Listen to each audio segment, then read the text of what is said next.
कलापथक कलावंत कल्याण संस्थेचा पहिला वर्धापन दिन सोहळा मंगळवार पेठेतील महाराणी ताराराणी सभागृहात आयोजित करण्यात आला होता। या कार्यक्रमाला संस्थेचे अध्यक्ष सतीश कासे, मुकुंद सुतार, रजनी गोरड, पुष्पसिंग राजपूत, निशिकांत भेंडवडे, प्रल्हाद पाटील आदींची प्रमुख उपस्थिती होती। या सोहळ्यात संपूर्ण आयुष्यभर कलेची सेवा करणारे ज्येष्ठ कलाकार अरुण हिरालाल पोवार यांना जीवनगौरव पुरस्कार देऊन सन्मानित करण्यात आलं।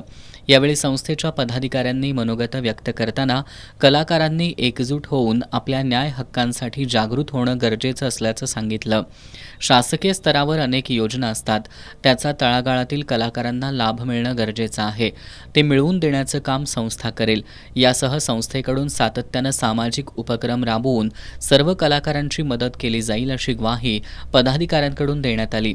यावेळी किरण कांबळे, तेजस्विनी तांबेकर, संस्थेचे उपाध्यक्ष हेमंत जोशी, सचिव रोहित देवकुळे, महेश शेंडे, अनिल जाधव, संजय दळवी, सचिन सुतार, शब्बीर आक्कीवाटे, दिलीप सुतार, रंजना आपदागिरे, सचिन चौगुले यांच्यासह इतर संचालक, सभासद, कलाकार उपस्थित होते।